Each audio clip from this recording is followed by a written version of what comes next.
വചനദീപം. ലൂക്കോസിൻ്റെ സുവിശേഷം 19 അധ്യായം 28 മുതൽ 48 വരെയുള്ള വാക്യങ്ങൾ. ലൂക്കോസ് 19:28 മുതൽ 48 വരെ.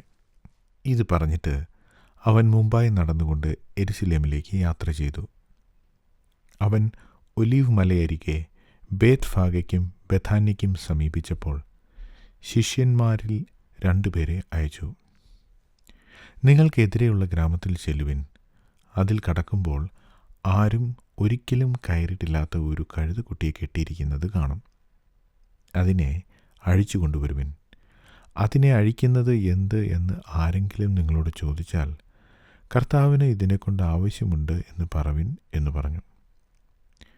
അയക്കപ്പെട്ടവർ പോയി തങ്ങളോട് പറഞ്ഞതുപോലെ കണ്ടു.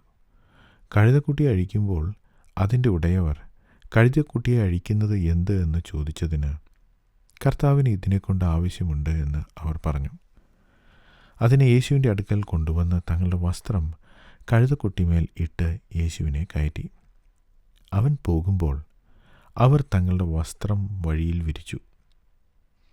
അവൻ ഒലിവ് മലയുടെ ഇറക്കത്തിന് അടുത്തപ്പോൾ ശിഷ്യന്മാരുടെ കൂട്ടമെല്ലാം തങ്ങൾ കണ്ട സകല വീര്യപ്രവൃത്തികളെയും കുറിച്ച് സന്തോഷിച്ച് അത്യുച്ചത്തിൽ ദൈവത്തെ പുകഴ്ത്തി. കർത്താവിൻ്റെ നാമത്തിൽ വരുന്ന രാജാവ് വാഴ്ത്തപ്പെട്ടവൻ, സ്വർഗത്തിൽ സമാധാനവും അത്യുന്നതങ്ങളിൽ മഹത്വവും എന്ന് പറഞ്ഞു.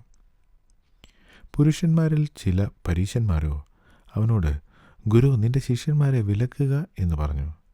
അതിന് അവൻ, ഇവർ മിണ്ടാതിരുന്നാൽ കല്ലുകൾ ആർത്തു വിളിക്കും എന്ന് ഞാൻ നിങ്ങളോട് പറയുന്നു എന്ന് ഉത്തരം പറഞ്ഞു. അവൻ നഗരത്തിന് സമീപിച്ചപ്പോൾ അതിനെ കണ്ട് അതിനെക്കുറിച്ച് കരഞ്ഞു. ഈ നാളിൽ നിന്റെ സമാധാനത്തിന് ഉള്ളത് നീയും അറിഞ്ഞു എങ്കിൽ കൊള്ളായിരുന്നു. ഇപ്പോഴോ അത് നിന്റെ കണ്ണിന് മറഞ്ഞിരിക്കുന്നു. നിന്റെ സന്ദർശനകാലം നീ അറിയാഞ്ഞതുകൊണ്ട് നിന്റെ ശത്രുക്കൾ നിനക്ക് ചുറ്റും വാടകോരി നിന്നെ വളഞ്ഞ് 4 പുറത്തും ഞെരുക്കി നിന്നെയും നിന്നിലുള്ള നിന്റെ മക്കളെയും നിലത്ത് തള്ളിയിട്ട് നിങ്ങൾ കല്ലിന്മേൽ കല്ല് ശേഷിപ്പിക്കാതിരിക്കുന്ന കാലം നിനക്ക് വരും. പിന്നെ അവൻ ദേവാലയത്തിൽ ചെന്ന് വിൽക്കുന്നവരെ പുറത്താക്കി. എൻ്റെ ആലയം പ്രാർത്ഥനാലയം ആകും എന്നെഴുതിയിരിക്കുന്നു. നിങ്ങളോ അതിനെ കള്ളന്മാരുടെ ഗുഹയാക്കി തീർത്തു എന്നവരോട് പറഞ്ഞു. അവൻ ദിവസേന ദേവാലയത്തിൽ ഉപദേശിച്ചു പോന്നു. എന്നാൽ മഹാപുരോഹിതന്മാരും ശാസ്ത്രിമാരും ജനത്തിൽ പ്രധാനികളായവരും അവനെ നശിപ്പിപ്പാൻ തക്കം നോക്കി. എങ്കിലും ജനമെല്ലാം അവൻ്റെ വചനം കേട്ട് രഞ്ജിച്ചിരിക്കിയാൽ എന്തു ചെയ്യേണ്ടു എന്ന് അവർ അറിഞ്ഞില്ല. ഹോശാന ഞായറാഴ്ച എന്ന് പൊതുവെ ക്രിസ്തീയ ഗോളത്തിൽ അറിയപ്പെടുന്ന ഒരു സംഭവമാണ് നാം ഇന്ന് വായിച്ചത്. അതായത്, യേശു ഒരു കഴുതപ്പുറത്ത് കയറി യെരുശലേമിലേക്ക് വരുന്ന സംഭവം. ഈ സംഭവത്തിൻ്റെ അടിസ്ഥാനത്തിൽ നമുക്കെല്ലാവർക്കും പലതരത്തിലുള്ള ധാരണകളുണ്ട്. എന്നാൽ ഈ ഭാഗങ്ങൾ നാം ക്രമമായി ശ്രദ്ധിച്ച് വായിച്ചാൽ നമ്മുടെ പല ധാരണകളും തെറ്റാണെന്നും നമുക്ക് മനസ്സിലാകും. അതുകൊണ്ട് ഇന്ന് വായിച്ച ഈ ഭാഗം നമുക്കൊന്ന് വ്യക്തമായി മനസ്സിലാക്കാൻ ശ്രമിക്കാം. യേശു കഴുതപ്പുറത്ത് കയറി ഒലിവ് മലയുടെ ഇറക്കത്തിൽ നിന്നും യെരുശലേമിലേക്ക് പോകുന്നു. ഇതാണ് നാം വായിച്ച ഭാഗത്ത് ഉള്ള വിഷയം. യെരിഹോ പട്ടണത്തിൽ നിന്നും യെരുശലേം പട്ടണത്തിലേക്ക് ഒരു 6 മണിക്കൂർ നടപ്പേ ഉള്ളൂ. അതിനിടയിലാണ് ഒലിവ് മല. മറുരൂപമലയിൽ നമ്മുടെ കർത്താവ് മോശയോടും ഏലിയാവിനോടും സംസാരിച്ചതിന് ശേഷം ശിഷ്യന്മാരോട് വ്യക്തമായി പറഞ്ഞ ഒരു കാര്യം താൻ യെരുശലേമിലേക്ക് പോകുന്നുവെന്നാണ്. യെരിഹോ പട്ടണത്തിൽ വെച്ച് താൻ കുരുടന്മാർക്ക് സൗഖ്യം നൽകി സക്കായിയുടെ വീട്ടിൽ പോയി അങ്ങനെ പല അത്ഭുതങ്ങളും ചെയ്തു. അതിനുശേഷം താൻ യെരുശലേമിലേക്ക് യാത്ര ചെയ്യുന്നു. ആ യാത്ര മധ്യേ ഉള്ള സ്ഥലമാണ് ഒലിവ് മല. യേശുവിൻ്റെ ലക്ഷ്യം യെരുശലേം ആണ് എന്ന കാര്യം ശിഷ്യന്മാർക്കും ആളുകൾക്കും വ്യക്തമായി മനസ്സിലായി. അതിൻ്റെ അടിസ്ഥാനത്തിൽ ശിഷ്യന്മാരും അവനോടൊപ്പം ഉണ്ടായിരുന്ന പുരുഷാരവും ഒരു കാര്യം പ്രതീക്ഷിച്ചു. യേശു യെരുശലേമിലെത്തിയാൽ അവൻ രാജ്യം സ്ഥാപിക്കും. അവൻ മെസ്സിഹയാണ് എങ്കിൽ താൻ രാജ്യം സ്ഥാപിച്ച് റോമൻ ഭരണാധികാരികളെ അവിടെ നിന്ന് ഓടിച്ച് ഇസ്രായേൽ മക്കൾക്ക് സ്വാതന്ത്ര്യം നൽകും. മിശിഹ യെരുശലേമിലാണ് രാജ്യത്വം സ്ഥാപിക്കുന്നത് എന്ന് പ്രവചനങ്ങളിൽ ഉണ്ട്. അതുകൊണ്ട് യെരുശലേമിൽ യേശു എത്തുമ്പോൾ എന്തെങ്കിലുമൊക്കെ സംഭവിക്കും എന്ന പ്രതീക്ഷ ശിഷ്യന്മാർക്കും പുരുഷാരത്തിനും ഉണ്ടായിരുന്നു. രണ്ടാമത്, പെസഹ അടുത്ത സമയമായിരുന്നു ഇത്. പെസഹ എന്ന് പറയുമ്പോൾ എല്ലാ യഹൂദൻ്റെയും മനസ്സിൽ അവരുടെ രാജ്യം സ്വതന്ത്രമായതിൻ്റെ ഓർമ്മ ഉണ്ടാകും. മിസ്രൈമിൻ്റെ അടിമത്തത്തിൽ നിന്നും ദൈവം അവരെ വിടുവിച്ച് അവരെ ഒരു രാജ്യമാക്കി മാറ്റിയതിൻ്റെ ഓർമ്മയാണല്ലോ പെസഹ. ഇനി വരുന്ന പെസഹ ദിവസം യേശു മിശിഹയായി ഞങ്ങൾക്ക് സ്വാതന്ത്ര്യം നൽകും എന്ന് അവർ പ്രതീക്ഷിച്ചു. മറ്റൊരു കാര്യം, ഇതിനോടകം യേശു പല വലിയ അത്ഭുതങ്ങളും ചെയ്തു. എരിഹോ പട്ടണത്തിൽ വെച്ച് 2 കുരുടന്മാർക്ക് സൗഖ്യം നൽകി. ആ സൗഖ്യം പ്രാപിച്ച കുരുടന്മാർ യേശുവിൻ്റെ പിന്നാലെ യാത്ര ചെയ്തു എന്ന് നാം വായിക്കുന്നുണ്ട്. കുരുടൻ്റെ കണ്ണ് തുറക്കുക എന്ന അത്ഭുതം മിശിഹയ്ക്ക് മാത്രം ചെയ്യാൻ കഴിയുന്ന കാര്യമാണ് എന്ന് യഹൂദന്മാർക്കറിയാമായിരുന്നു. അപ്പോൾ കാഴ്ച പ്രാപിച്ച ഈ കുരുടന്മാർ യേശുവിനോടൊപ്പം യാത്ര ചെയ്യുന്നത് പുരുഷാരത്തിൻ്റെ പ്രതീക്ഷ വർദ്ധിപ്പിച്ചു. കൂടാതെ യോഹന്നാൻ്റെ സുവിശേഷത്തിൽ നാം വായിക്കുന്നത്, യേശു യെരുശലേമിലേക്ക് പോകും വഴി ബഥാനിയിൽ വെച്ച് വലിയൊരു അത്ഭുതം ചെയ്തു. വലിയ അത്ഭുതം എന്ന് പറഞ്ഞാൽ ലാസറിനെ ഉയർപ്പിച്ച കാര്യമാണ്. അത് വളരെയധികം ആളുകളുടെ ശ്രദ്ധ ആകർഷിച്ച ഒരു അത്ഭുതമാണ്. മരിച്ച് നാറ്റം വെച്ച ലാസറിനെ കല്ലറയിൽ നിന്നും ഉയർപ്പിച്ചു. ഈ സംഭവം കാണാൻ അനേക ആളുകൾ അവിടെ കൂടി. ഈ സംഭവത്തിന് ശേഷവും അനേക ആളുകൾ അവിടെ വന്നു. അവർക്ക് ഉയർത്തെഴുന്നേറ്റ ലാസറിനെയും കാണണമായിരുന്നു. അവർക്കതും ഒരു അത്ഭുതമായിരുന്നു. ഇത്ര വലിയ ഒരു അത്ഭുതം യേശു ചെയ്തപ്പോൾ അനേക ആളുകൾ കരുതി ഇവൻ മിശിഹയാണെന്ന്. എന്നാൽ യേശു മിശിഹ അല്ല എന്ന് ഉറപ്പിച്ച ചില ആളുകളും അവിടെ ഉണ്ടായിരുന്നു. അവർ ഈ അത്ഭുതം കണ്ടിട്ട് പോയി പരീശന്മാരോടും പുരോഹിതന്മാരോടും പറയുകയാണ്. യേശുവിൻ്റെ ശത്രുക്കളായവരോട് പോയി റിപ്പോർട്ട് ചെയ്യുകയാണ്. എത്ര വലിയ അത്ഭുതം ചെയ്താലും ചില ആളുകൾ വിശ്വസിക്കില്ല എന്ന് തീരുമാനിച്ചിരിക്കുകയാണ്. അത്ഭുത പ്രവർത്തികൾ കണ്ട് ആളുകൾ വിശ്വസിക്കും എന്നത് ഒരു മിഥ്യാധാരണ മാത്രമാണ്. ജനം മിശിഹയെ പ്രതീക്ഷിക്കുന്നു. പക്ഷേ പുരോഹിതന്മാരും പരീശന്മാരും യേശു മിശിഹ അല്ല എന്ന് ഉറപ്പിച്ചു കഴിഞ്ഞു. അവർക്കൊരിക്കലും യേശുവിനെ അംഗീകരിക്കാൻ കഴിയുന്നില്ല. പക്ഷേ അവർക്കൊരു വലിയ ഭയമുണ്ട്. ആ ഭയം ഇതാണ്: പുരുഷാരം എല്ലാം യേശുവിൻ്റെ പിന്നാലെ പോകുന്നു. അതുകൊണ്ട് യേശുവിനെ ഇല്ലാതാക്കണം എന്നത് അവരുടെ ആവശ്യമായി മാറി. പുരുഷാരത്തെ ഭയപ്പെട്ടതുകൊണ്ട് അവർക്ക് പരസ്യമായി യേശുവിനെ ഒന്നും ചെയ്യുവാൻ കഴിയുമായിരുന്നില്ല. ഇങ്ങനെ അവർ യേശുവിനെ എന്തു ചെയ്യണം എന്ന് കരുതി വിഷമിച്ചിരിക്കുന്നു. കൊല്ലാൻ ആഗ്രഹിക്കുന്നു, പക്ഷേ പരസ്യമായി കൊല്ലാൻ നിവൃത്തിയില്ല. ഈ സമയത്താണ് നാം ഇന്ന് വായിച്ച സംഭവം ഉണ്ടാകുന്നത്. ഇത് നടന്നത് ഒലിവ് മലയിൽ വെച്ചാണ്. ഒലിവ് മല വളരെ പ്രാധാന്യമുള്ള ഒന്നാണ്. ദാവീദ് രാജസ്ഥാനം വിട്ടു പോകുമ്പോൾ ഒലിവ് മലയിലൂടെ പോയതായി നാം വായിക്കുന്നുണ്ട്. കർത്താവ് ഇനി വീണ്ടും വരുമ്പോൾ ഒലിവ് മലയിൽ വരും, ഒലിവ് മല 2 പിളരും എന്നൊക്കെ നാം വായിക്കുന്നുണ്ട്. അപ്പോൾ ഒലിവ് മല പ്രവചന നിവൃത്തിയുടെ ഒരു സ്ഥലമാണ്. അതും ആളുകൾക്ക് അറിയാമായിരുന്നു. യേശു ആദ്യമായി ഒരു മൃഗത്തിൻ്റെ പുറത്ത് യാത്ര ചെയ്യുന്നത് ഈ ഭാഗത്താണ്. വേറെ ഒരിടത്തും നാം അത് വായിക്കുന്നില്ല. അതും ഒരു പ്രവചന നിവൃത്തിയാണ്. മറ്റൊരു കാര്യം, താൻ കയറി യാത്ര ചെയ്യാൻ ഉപയോഗിച്ച മൃഗം ഇതിനു മുൻപ് ആരും കയറിയിട്ടില്ലാത്ത ഒരു കഴുതയാണ്. ഇത് വളരെ ലളിതമായ ഒരു കാര്യമാണ് എന്ന് നമുക്ക് തോന്നുമെങ്കിലും മൃഗങ്ങളുമായി പരിചയമുള്ളവർ, പ്രത്യേകിച്ച് വളർത്തുമൃഗങ്ങളുമായി പരിചയമുള്ളവർ എല്ലാവരും അംഗീകരിക്കുന്ന ഒരു കാര്യമാണ്, ഏതെങ്കിലും ഒരു മൃഗത്തെ ഏതെങ്കിലും ഒരു ആവശ്യത്തിന് മനുഷ്യന് ഉപയോഗിക്കണമെങ്കിൽ ആദ്യം അതിനെ പരിശീലിപ്പിക്കണം. ഒരിക്കലും നുകം കഴുത്തിൽ വെച്ചിട്ടില്ലാത്ത ഒരു കാളയെക്കൊണ്ട് നിലമുഴാനോ വണ്ടി വലിപ്പിക്കാനോ കഴിയില്ല. ഒരിക്കലും ആരും കയറിയിട്ടില്ലാത്ത ഒരു കുതിരയുടെയോ കഴുതയുടെയോ പുറത്ത് ഒരു മനുഷ്യൻ കയറിയിരുന്നാൽ തീർച്ചയായും ആ മൃഗം ആ മനുഷ്യനെ കുടഞ്ഞു താഴിടും. യേശു ഇവിടെ വളരെ ലളിതമായ ഒരു കാര്യമാണ് ചെയ്തത്. ആരും കയറിയിട്ടില്ലാത്ത ഒരു കഴുതയുടെ പുറത്ത് കയറി യാത്ര ചെയ്യുന്നു. പക്ഷേ അത് ഒരത്ഭുതമാണ്.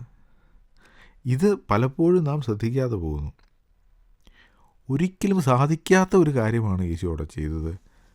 ആരും കയറിയിട്ടില്ലാത്ത ഒരു കഴുതയുടെ പുറത്ത് താൻ യാത്ര ചെയ്തു.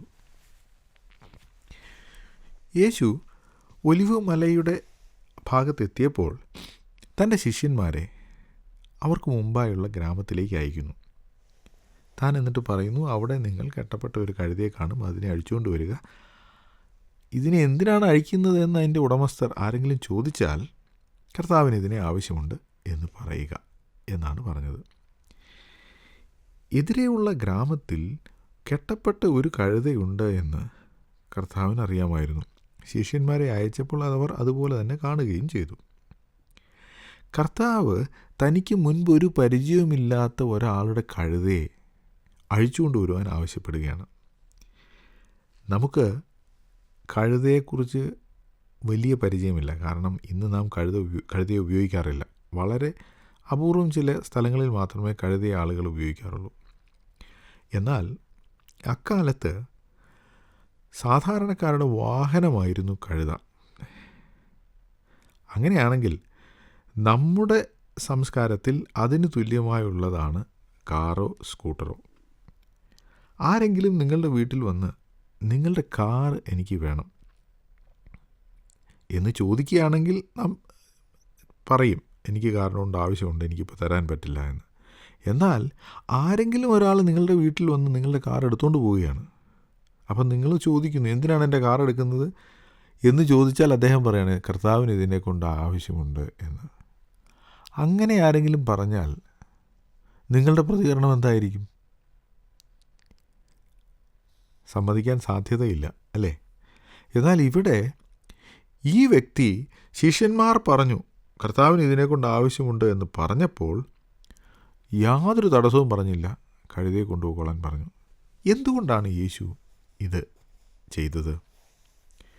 താൻ മിശിഹയായി ഈ ഭൂമിയിൽ വന്നപ്പോൾ നാം ഫിലിപ്പി ലേഖനത്തിൽ വായിക്കുന്നത്, ദൈവരൂപത്തിലിരിക്കെ ദൈവത്തോടുള്ള സമത്വം മുറുകെ പിടിച്ചു കൊള്ളണമെന്ന് വിചാരിക്കാതെ ദാസരൂപമെടുത്ത് തന്നെ താൻ താഴ്ത്തി, വേഷത്തിൽ മനുഷ്യനായി വിളങ്ങി എന്നൊക്കെ വായിക്കുന്നുണ്ടല്ലോ. തന്നെ താൻ ഒഴിച്ചു, എംപ്റ്റീഡ് ഹിംസെൽഫ് എന്ന് ഇംഗ്ലീഷിൽ നമ്മൾ വായിക്കുന്നു. തനിക്കുണ്ടായിരുന്ന അധികാരവും അവകാശവും എല്ലാം വേണ്ടെന്ന് വെച്ചിട്ടാണ് താൻ ഈ ഭൂമിയിൽ ഒരു മനുഷ്യനായി ജീവിച്ചത്. പക്ഷേ താൻ അങ്ങനെ ഈ ഭൂമിയിൽ ജീവിച്ചപ്പോഴും തനിക്ക് ഈ പ്രപഞ്ചത്തിലുള്ള എല്ലാത്തിൻ്റെ മേലും അധികാരം ഉണ്ടായിരുന്നു. പലപ്പോഴായി താനത് തെളിയിച്ചിട്ടുണ്ട്. പത്രോസിനോട് മീൻ പിടിക്കാൻ വലയെറിയാൻ പറഞ്ഞപ്പോൾ യേശു അതാണ് ചെയ്തത്. മീനുകൾ ഉള്ള സ്ഥലം, അല്ലെങ്കിൽ പത്രോസ് വലയെറിയുന്ന സ്ഥലത്ത് ആ മീനുകളെ വരുത്തുവാൻ കർത്താവിന് കഴിഞ്ഞു. 5 അപ്പം കൊണ്ട് 5000 ആളുകളുടെ വയറ് നിറയ്ക്കാൻ തനിക്ക് സാധിച്ചു. രോഗങ്ങൾ, പ്രകൃതി, ഭൂതങ്ങൾ ഇതൊക്കെയും തൻ്റെ അധികാരത്തിന് കീഴിൽ തന്നെയായിരുന്നു. അങ്ങനെയെങ്കിൽ ഈ കഴുതയും കഴുതയുടെ ഉടമസ്ഥനും യേശുവിൻ്റെ അധികാരത്തിൻ്റെ കീഴിൽ തന്നെയാണ്. യേശു ഈ കഴുതയെ അഴിച്ചുകൊണ്ട് വരുവാൻ പറയുക വഴി താൻ തെളിയിച്ചത് തനിക്ക് ഈ ലോകത്തിലുള്ള എല്ലാ വസ്തുവകകളുടെയും മൃഗങ്ങളുടെയും മേൽ അധികാരം ഉണ്ട് എന്നാണ്. കർത്താവിന് ആവശ്യമുണ്ട് എന്ന് പറഞ്ഞപ്പോഴേ അവർ ഈ കഴുതയെ അയച്ചു കൊടുത്തതിൻ്റെ കാരണം അവരും ഒരു പക്ഷേ യേശു മിശിഹയായിരിക്കുമോ എന്ന് പ്രതീക്ഷിച്ചിരിക്കും. യേശു ഈ ഭൂമിയിലായിരുന്നപ്പോൾ തനിക്ക് പ്രകൃതി ശക്തികളുടെ മേലും വസ്തുവകകളുടെ മേലും മൃഗങ്ങളുടെ മേലും ഒക്കെ അധികാരമുണ്ടായിരുന്നെങ്കിലും അവൻ അതെല്ലാം ആളുകളുടെ സമ്മതത്തോടു കൂടി തന്നെയാണ് വാങ്ങിയത്. അതുകൂടി നാം ഓർക്കണം. കർത്താവിന് അവകാശമുണ്ട്, പക്ഷേ പത്രോസിനോട് പറഞ്ഞു, ഈ പടകം ഒന്ന് മാറ്റിത്തരാമോ? തനിക്കൊരു വീടില്ലായിരുന്നു, മറ്റുള്ളവരുടെ വീടാണ് താൻ ഉപയോഗിച്ചത്. തനിക്ക് സ്വന്തമായ ഉടുപ്പില്ലായിരുന്നു, ആരോ കൊടുത്ത ഉടുപ്പാണ് താൻ ധരിച്ചത്. ഒരു മീനെ പിടിച്ച് അതിൻ്റെ വായിലെ നാണയമെടുത്ത് ടെമ്പിൾ ടാക്സ് കൊടുക്കുവാനായിട്ട് പത്രോസിൻ്റെ ചൂണ്ടയാണ് കർത്താവ് ഉപയോഗിച്ചത്. വള്ളം, വല, കഴുത, എന്തിന് കല്ലറ പോലും കർത്താവ് കടം വാങ്ങിയാണ് ഉപയോഗിച്ചത്. കർത്താവിന് അവകാശമുണ്ട്, പക്ഷേ അവൻ ഈ ഭൂമിയിൽ മനുഷ്യനായി വന്നപ്പോൾ ആളുകളുടെ അനുവാദം വാങ്ങി താൻ ഉപയോഗിക്കുകയായിരുന്നു. ഞാൻ മെസ്സിയാണ്, എനിക്കിത് വേണം എന്നല്ല പറഞ്ഞത്, കർത്താവിന് ആവശ്യമുണ്ട് എന്ന് പറയുക മാത്രമാണ് ചെയ്തത്. ശിഷ്യന്മാർ ഈ കഴുതയെ യേശുവിൻ്റെ അടുക്കൽ കൊണ്ടുവന്നപ്പോൾ പിന്നീട് സംഭവിച്ച കാര്യങ്ങൾ കർത്താവ് പറഞ്ഞതനുസരിച്ചാണ് അവർ ചെയ്തത് എന്ന് നാം വായിക്കുന്നില്ല. ഒരു പക്ഷേ ഈ കഴുതയെ കൊണ്ടുവന്നു കഴിഞ്ഞപ്പോൾ സെഖര്യാ പ്രവചനത്തിൽ എഴുതിയിരിക്കുന്ന കാര്യങ്ങൾ തൻ്റെ ശിഷ്യന്മാർക്കും കൂടെയുള്ള ആളുകൾക്കും മനസ്സിലായി കാണും. അതുകൊണ്ടാണ് അവർ കഴുതയുടെ പുറത്ത് കർത്താവിനെ ഇരുത്തി വഴിയിൽ വസ്ത്രങ്ങൾ വിരിക്കുകയും അവൻ ഒലിവുമലയുടെ ഇറക്കത്തിനടുത്തെത്തിയപ്പോൾ ശിഷ്യന്മാരുടെ കൂട്ടമെല്ലാം തങ്ങൾ കണ്ട സകല വീര്യപ്രവൃത്തികളെയും കുറിച്ച് സന്തോഷിച്ച് അത്യുച്ചത്തിൽ ദൈവത്തെ പുകഴ്ത്തി, കർത്താവിൻ്റെ നാമത്തിൽ വരുന്ന രാജാവ് വാഴ്ത്തപ്പെട്ടവൻ, സ്വർഗത്തിൽ സമാധാനവും അത്യുന്നതങ്ങളിൽ മഹത്വവും എന്ന് പറഞ്ഞു എന്നും നാം വായിക്കുന്നു. അവർ ഈ വിളിച്ചു പറയുകയും ചെയ്തു. ഇതൊക്കെ കർത്താവ് പറഞ്ഞിട്ടാണ് ചെയ്തത് എന്ന് നാം അവിടെ വായിക്കുന്നില്ല. എന്നാൽ അതേസമയം ഇതൊന്നും ചെയ്യണ്ട എന്ന് കർത്താവ് അവരെ തടഞ്ഞുമില്ല. എന്താണ് അതിൻ്റെ കാരണം? ഒന്നാമത്, ഇതൊരു പ്രവചന നിവൃത്തിയാണ്. സെഖര്യാ പ്രവചനത്തിൽ പറഞ്ഞിരിക്കുന്ന കാര്യം നിവൃത്തിയാകുകയാണ്. ഒരുപക്ഷെ ശിഷ്യന്മാർക്കും ഈ കാര്യം മനസ്സിലായി കാണും. രണ്ടാമത്, നാം വായിക്കുന്നത് പട്ടണമെല്ലാം ഇളകി എന്നാണ്. പട്ടണമെല്ലാം ഇളകി, പക്ഷേ എല്ലാവരും കർത്താവിനെ അനുഗമിച്ചില്ല. നമുക്ക് സാധാരണ ഉള്ള ധാരണ അന്ന് യെരൂശലേം പട്ടണത്തിൽ ഉണ്ടായിരുന്ന എല്ലാവരും കർത്താവിന് ഹോശന വിളിച്ചു എന്നാണ്. അത് ശരിയല്ല. കർത്താവിൻ്റെ കൂടെ ഉണ്ടായിരുന്ന ശിഷ്യന്മാരും കർത്താവിൻ്റെ കൂടെ യാത്ര ചെയ്തു വന്ന പുരുഷന്മാരും ആണ് കർത്താവിന് ഹോശന പാടിയത്. യെരൂശലേം പട്ടണത്തിലുള്ള എല്ലാവരും ചെയ്തില്ല. നാം നേരത്തെ പറഞ്ഞതുപോലെ ഇത് പെസഹയുടെ സമയമാണല്ലോ. പെസഹ ആചരിക്കുവാൻ വേണ്ടി ഇസ്രായേൽ രാജ്യത്തിൻ്റെ പല ഭാഗങ്ങളിൽ നിന്നും ആളുകൾ യെരൂശലേമിൽ വന്നിട്ടുണ്ട്. പലയിടത്തുമുള്ള ആളുകൾ യേശുവിനെക്കുറിച്ച് കേട്ടിട്ടുണ്ട്, അവൻ്റെ അത്ഭുതങ്ങൾ കണ്ടിട്ടുണ്ട്, അവൻ്റെ പഠിപ്പിക്കലുകൾ കേട്ടിട്ടുണ്ട്. അപ്പോൾ അവർ യെരൂശലേമിൽ വന്നപ്പോൾ യേശു അവിടെ കഴുതപ്പുറത്ത് വരുന്നത് കണ്ടപ്പോൾ അവർ വിചാരിച്ചു ഇത് മിശിഹയാണ്. അതിൻ്റെ അടിസ്ഥാനത്തിൽ അവർ യേശുവിനെ ജയ് വിളിക്കുവാനും ഹോശന പാടുവാനും തയ്യാറായി. അവിടെ കർത്താവിൻ്റെ നാമത്തിൽ വരുന്ന രാജാവ് വാഴ്ത്തപ്പെട്ടവൻ എന്ന് പറഞ്ഞത് യെരൂശലേമിലുള്ള എല്ലാവരുമല്ല, മറിച്ച് യെരൂശലേമിൽ വന്ന ആളുകളാണ്. അത് നാം പ്രത്യേകം ശ്രദ്ധിക്കണം. നാം മറ്റൊരു സുവിശേഷത്തിൽ വായിക്കുന്നുണ്ടല്ലോ, ഈ കോലാഹലമെല്ലാം കേട്ടപ്പോൾ ആളുകൾ ചോദിച്ചു ഇതാരാണ്?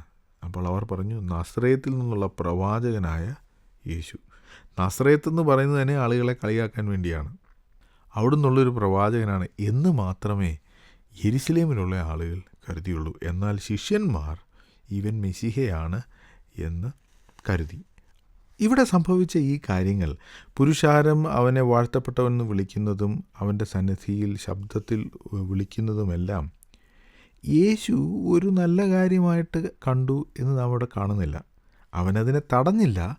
പക്ഷേ അവനെ ഇവർ മശീഹയായി അംഗീകരിച്ചു എന്നൊന്നും യേശു കരുതിയില്ല. അതിൻ്റെ കാരണം യേശു മെശിഹയാണെന്ന് ഇവരാരും പൂർണ്ണമായി വിശ്വസിച്ചില്ല. നേരെ മറിച്ച് അവരുടെയൊക്കെ ഉദ്ദേശം ഇവനെ മെശിഹയാക്കാൻ കൊള്ളാം എന്നതായിരുന്നു. എല്ലാവരും സമ്മതിക്കുകയാണെങ്കിൽ നമുക്കിവനെ മെശിഹയാക്കാം, എല്ലാ സാഹചര്യവും ഒത്തു വന്നാൽ ഇവനെ മെശിഹയാക്കാം, മെശിഹയാക്കാനുള്ള യോഗ്യതയൊക്കെ ഇവനുണ്ട് എന്ന ധാരണയുടെ അടിസ്ഥാനത്തിലാണ് ആളുകൾ കർത്താവിൻ്റെ നാമത്തിൽ വരുന്ന രാജാവ് വാഴ്ത്തപ്പെട്ടവൻ എന്ന് പറഞ്ഞത്. അവർ യേശു മിശിഹയാണെന്ന് വിശ്വസിച്ചില്ല. യേശു മിശിഹയാണെന്ന് വിശ്വസിച്ച അപൂർവം ചില ആളുകളെ അക്കാലത്തുണ്ടായിരുന്നുള്ളൂ. നമുക്കറിയാം, യോഹന്നാൻ്റെ സുവിശേഷം 4-ാം അധ്യായത്തിൽ കാണുന്ന സ്ത്രീ, അവൾ പറഞ്ഞു, ഞാൻ ചെയ്തതൊക്കെ എന്നോട് പറഞ്ഞൊരുവനെ വന്ന് കാണുവിൻ, പക്ഷേ അവൻ മെസ്സിഹയായിരിക്കും. പത്രോസിനോട് യേശു ചോദിച്ചു, നിങ്ങൾ എന്നെക്കുറിച്ച് ആരെന്ന് പറയുന്നു? അപ്പോൾ അവൻ പറഞ്ഞു, നീ വന്ധ്യനായവൻ്റെ പുത്രനായ ക്രിസ്തു. ശതാധിപൻ്റെ വീട്ടിൽ തൻ്റെ ദാസന് സൗഖ്യം കൊടുക്കുവാനായിട്ട് പോകുന്ന സമയത്ത് ശതാധിപൻ ആളെ വിട്ടു പറഞ്ഞു, നീ എൻ്റെ പുരയ്ക്കകത്ത് വരുവാൻ ഞാൻ യോഗ്യനല്ല, നീ ഒരു വാക്ക് കൽപ്പിച്ചാൽ മതി, ഞാൻ അധികാരത്തിന് കീഴിലുള്ള മനുഷ്യൻ, ഞാൻ ഒരുത്തിനോട് പോകുക എന്ന് പറഞ്ഞാൽ അവൻ പോകുന്നു, വരിക എന്ന് പറഞ്ഞാൽ വരുന്നു. അതുപോലെ നിനക്കും രോഗത്തോട് ദൂരെ നിന്ന് കൽപ്പിക്കാൻ അധികാരമുണ്ട്, അങ്ങനെ ഉള്ള ദൈവമാണ് നീ എന്ന് ആ ശതാധിപൻ പറഞ്ഞു. അങ്ങനെ അപൂർവം ചില ആളുകൾ യേശു മിശിഹയാണ് എന്ന് വിശ്വസിച്ചു. എന്നാൽ ഇവിടെയുള്ള പുരുഷാരം അവർ യേശു മിശിഹയാണെന്ന് വിശ്വസിക്കുകയല്ല, മറിച്ച് വേണമെങ്കിൽ ഇവനെ മിശിഹ ആക്കാം എന്ന് ആണ് അവർ കരുതിയത്. യേശുവിനറിയാമായിരുന്നു ഈ ചെയ്യുന്ന കാര്യങ്ങളൊന്നും യേശുവിനെ യഹൂദന്മാർ സ്വീകരിക്കുവാൻ ഇടയാക്കുകയില്ല എന്ന്. താൻ തിരസ്കരിക്കപ്പെടും എന്നും കൊല്ലപ്പെടുമെന്നും യേശുവിന് നന്നായി അറിയാമായിരുന്നു. എങ്കിലും യേശു ഇതൊക്കെ നടക്കുവാൻ അനുവദിച്ചു. അതിന് ചില കാരണങ്ങളുണ്ട്. ഒന്നാമത്, യഹൂദന്മാരുടെ രാജാവായി യേശു തന്നെ യഹൂദന്മാരുടെ മുമ്പിൽ അവതരിപ്പിച്ചു. അവർക്ക് തിരസ്കരിക്കാം, സ്വീകരിക്കാം, അത് അവരുടെ ചോയ്സ്. പക്ഷേ യേശു താനാണ് യഹൂദന്മാരുടെ രാജാവ് എന്ന് ഇസ്രായേൽ രാജ്യത്തോട് പറഞ്ഞു. രണ്ടാമതായി, തന്നെ ആരാധിക്കുന്നു, തന്നെ വാഴ്ത്തുന്നു. ഇത് കേട്ടപ്പോൾ പരീശന്മാർ അവർക്ക് ദേഷ്യം തോന്നി. അവർ കർത്താവിനോട് പറയുകയാണ്, ഇവരെ തടയുക, ഇവർ ദൈവദൂഷണമാണ് പറയുന്നത്. കർത്താവ് പറഞ്ഞു, ഇവർ അത് ചെയ്തില്ലെങ്കിൽ ഈ കല്ലുകൾ ആർക്കും എന്ന് വെച്ചാൽ പ്രപഞ്ചത്തിലുള്ള എല്ലാം ഞാൻ ദൈവമാണെന്ന കാര്യം അറിയുന്നു. ഞാൻ ദൈവം തന്നെയാണ്. നിങ്ങൾ അംഗീകരിക്കുന്നുണ്ടോ ഇല്ലയോ എന്നത് വേറൊരു വിഷയം. അപ്പോൾ താൻ രാജാവാണ് എന്ന കാര്യം ഇസ്രായേൽ ജനതയോട് പറഞ്ഞു, താൻ ദൈവമാണെന്നുള്ള കാര്യവും അവരോട് പറഞ്ഞു. അതുകൊണ്ട് തന്നെ താൻ ആരാധനയ്ക്ക് യോഗ്യനാണെന്നും താൻ ഈ സംഭവത്തിലൂടെ ഇസ്രായേൽ ജനത്തോട് പറയുകയായിരുന്നു. എന്നാൽ യേശു ഇതൊക്കെ ചെയ്തു കഴിഞ്ഞപ്പോൾ പരീശന്മാരുടെയും മതനേതാക്കന്മാരുടെയും പ്രതികരണം എന്തായിരുന്നു എന്ന് നമുക്കറിയാം. അവർ പറഞ്ഞു, യേശുവിനെ എങ്ങനെയെങ്കിലും ഇല്ലാതാക്കണം. പുരുഷാരം അവനെ കേട്ടിരിക്കുന്നു, പുരുഷാരം അവൻ്റെ പുറകെയാണ്, അതുകൊണ്ട് പരസ്യമായി ഒന്നും ചെയ്യാൻ കഴിയില്ല, പക്ഷേ യേശുവിനെ കൊന്നേ തീരൂ എന്നായിരുന്നു അവരുടെ പ്രതികരണം. യേശു രാജ്യം സ്ഥാപിക്കാനാണ് വരുന്നത് എന്നാണ് മിശിഹയെ പ്രതീക്ഷിച്ചിരുന്ന ശിഷ്യന്മാരും മറ്റ് യഹൂദന്മാരും കരുതിയിരുന്നത്. എങ്ങനെയാണ് രാജ്യം സ്ഥാപിക്കുന്നത്? വാളും കുന്തവും ഉപയോഗിച്ച് പലസ്തീനിലുള്ള ആളുകളെ തോൽപ്പിച്ച് അവരെ അടക്കി ഭരിക്കുന്ന റോമക്കാരെ തോൽപ്പിക്കണം. അതിന് ഒരു സൈനിക വിപ്ലവമാണ് ആവശ്യം. ശക്തി ഉപയോഗിച്ച് അവരെ ഇല്ലാതാക്കുക, അങ്ങനെ സമാധാനം പുനഃസ്ഥാപിക്കുക. ഇതായിരുന്നു ബഹുഭൂരിപക്ഷം ആളുകളുടെ മനസ്സിലുണ്ടായിരുന്ന ധാരണ. എന്നാൽ നമുക്കറിയാം, യേശു അതല്ല ചെയ്തത്. യേശു വാളിലൂടെയല്ല സമാധാനം കൊണ്ടുവരുവാൻ ശ്രമിച്ചത്. റോമക്കാർക്കെതിരെ വാളെടുക്കുക എന്നതായിരുന്നില്ല ദൈവത്തിൻ്റെ പദ്ധതി. എന്നാൽ ആ പദ്ധതിയെ ചെറുത്തു തോൽപ്പിക്കുകയായിരുന്നു അവിടെ ഉണ്ടായിരുന്ന ജനം ചെയ്തത്. ഇത് കണ്ട യേശു യെരൂശലേമിനെ നോക്കി കരയുകയാണ്. യേശുവിനെ കൊല്ലുവാൻ, യേശു ആരാണെന്ന് മനസ്സിലാക്കാൻ കഴിയാതിരുന്ന ജനത്തെ നോക്കി യേശു കരയുന്നു. താൻ യെരൂശലേമിനെ നോക്കി പറയുന്നത് 42-ാം വാക്യത്തിൽ നാം ഇങ്ങനെ വായിക്കുന്നു, ഈ നാളിൽ നിന്റെ സമാധാനത്തിനുള്ളത് നീയും അറിഞ്ഞു എങ്കിൽ കൊള്ളായിരുന്നു. യെരൂശലേമിന് സമാധാനമുണ്ടാകുവാൻ ഒരു ആയുധ വിപ്ലവമാണ് ആവശ്യം എന്നാണ് യെരൂശലേമിലുള്ള ആളുകൾ കരുതിയത്. ഈ നസ്രായനായ യേശുവിന് അത് കഴിയുകയില്ല എന്നും അവർ കരുതി. പക്ഷേ യേശു പറയുന്നത്, നിന്റെ സമാധാനത്തിനുള്ളത് നീയും അറിഞ്ഞു എങ്കിൽ കൊള്ളായിരുന്നു. യെരൂശലേമിൻ്റെ സമാധാനത്തിനുള്ളത് മിശിഹയാണ്, അത് യേശുവാണ്. അതവർ മനസ്സിലാക്കിയില്ല. അവർക്ക് ഒരു സന്ദർശനകാലം ഉണ്ടായിരുന്നു. നിന്റെ സന്ദർശനകാലം നീ അറിയാഞ്ഞതുകൊണ്ട് നിന്റെ ശത്രുക്കൾ നിന്നെ ആക്രമിക്കാൻ പോവുകയാണ്. യെരൂശലേമിനും ഒരു സന്ദർശനകാലമുണ്ടായിരുന്നു. പക്ഷേ അവർ ആ സന്ദർശനകാലം വഴുതിപ്പോകുവാൻ ഇടയാക്കി. യേശുവിനെ അവർ തിരസ്കരിച്ചു. എല്ലാ വ്യക്തികൾക്കും, എല്ലാ സമൂഹത്തിനും, എല്ലാ പട്ടണത്തിനും ഒരു സന്ദർശനകാലമുണ്ട്. ആ സന്ദർശനകാലം എന്ന് പറയുന്നത് ദൈവം അനുവദിച്ചിരിക്കുന്ന അവസരമാണ്. മാനസാന്തരപ്പെടാൻ, ദൈവവചനം അനുസരിക്കുവാൻ, അതനുസരിച്ച് ജീവിക്കുവാൻ ഒരവസരം ദൈവം എല്ലാവർക്കും നൽകും. പക്ഷേ ഈ യഹൂദന്മാർ, യെരുശലേമിലുണ്ടായിരുന്ന യഹൂദന്മാർ ചെയ്തത്, അവർ ദൈവത്തിൻ്റെ പദ്ധതിക്കെതിരെ പ്രവർത്തിച്ചു. ദൈവം അവരെ സ്നേഹിച്ച് അവരിലേക്ക് അയച്ച മിശിഹയെ അവർ തള്ളിക്കളഞ്ഞു. അവരുടെ അവസരങ്ങളെ അവർ മനസ്സിലാക്കിയില്ല. പ്രിയ സുഹൃത്തെ, ദൈവം നിങ്ങളുടെ ജീവിതത്തിലും അനേക അവസരങ്ങളെ നൽകുന്നുണ്ട്. നിങ്ങൾ മാനസാന്തരപ്പെടാൻ, നിങ്ങൾ ദൈവവചനം അനുസരിക്കുവാൻ, നിങ്ങൾ ദൈവത്തിൻ്റെ പദ്ധതി മനസ്സിലാക്കി അതനുസരിച്ച് ജീവിക്കാൻ. എന്നാൽ അതൊക്കെ വെറുതെയാണ്, ഇതിലൊന്നൊരു കഥയില്ല എന്ന് പറഞ്ഞ് ഒഴിവാക്കി കളഞ്ഞാൽ കർത്താവ് യെരുശലേമിനെക്കുറിച്ച് കരഞ്ഞതുപോലെ നിങ്ങളെക്കുറിച്ചും കരയാനിടയാകും. യഹൂദന്മാർ അന്ന് വിചാരിച്ചത് യേശു റോമൻ സൈന്യവുമായി യുദ്ധം ചെയ്ത് അവരെ കായികമായി നേരിടും എന്നാണ്. പക്ഷേ ഈ അധ്യായത്തിൽ നാം വായിക്കുന്നത് യേശു റോമക്കാരെ അല്ല കായികമായി നേരിട്ടത്. ദേവാലയത്തിൽ വാങ്ങുകയും വിൽക്കുകയും ചെയ്തിരുന്ന ആളുകളെയാണ് അവൻ കായികമായി നേരിട്ടത്. അവരെയാണ് യേശു ദേവാലയത്തിൽ നിന്ന് പുറത്താക്കിയത്. റോമൻ പടയാളികളെ അല്ല താൻ യെരുശലേമിൽ നിന്ന് പുറത്താക്കിയത്. ദേവാലയത്തെ കള്ളന്മാരുടെ ഗുഹയാക്കി മാറ്റിയ കച്ചവടക്കാരെ താൻ ദേവാലയത്തിൽ നിന്നും പുറത്താക്കി. റോമക്കാർക്കെതിരെയല്ല യേശു ചാട്ടവാറെടുത്തത്, ദൈവവചനം അനുസരിക്കാതിരുന്ന യഹൂദന്മാർക്കെതിരെയാണ്. പലപ്പോഴും കർത്താവ് മറ്റുള്ളവരെ ശിക്ഷിക്കണം, അവരെ ന്യായം വിധിക്കണം എന്നാണ് നാം കരുതുന്നത്. എന്നാൽ പലപ്പോഴും അവൻ ചാട്ടവാറെടുത്ത് തൻ്റെ ജനത്തെയാണ് ശുദ്ധീകരിക്കുന്നത്. തൻ്റെ ജനത്തിനിടയിലുള്ള അന്യായങ്ങളെയാണ് താൻ പുറത്താക്കുന്നത്. പ്രിയ സുഹൃത്തെ, പ്രിയ സ്നേഹിത, ഒരുപക്ഷെ താങ്കളും ദൈവം മറ്റുള്ളവരെ ന്യായം വിധിക്കും, അവരെ തർജ്ജനം ചെയ്യും, അവരെ ശകാരിക്കും എന്നായിരിക്കും കരുതുന്നത്. പക്ഷേ യേശു അത് നിങ്ങളുടെ ജീവിതത്തിൽ തന്നെ ചെയ്യാൻ ആഗ്രഹിക്കുന്നു.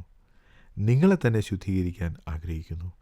അതാണ് കർത്താവ് ഇന്ന് ചെയ്യുവാൻ ആഗ്രഹിക്കുന്നത്.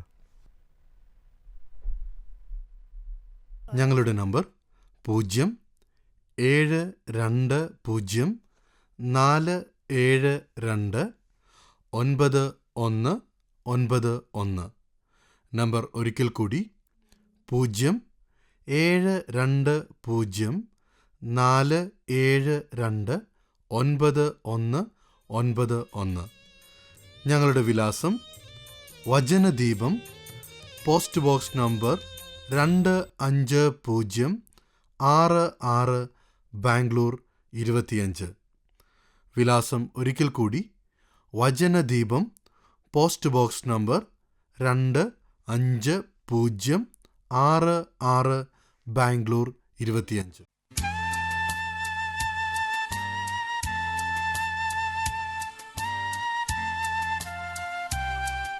വചനദീപം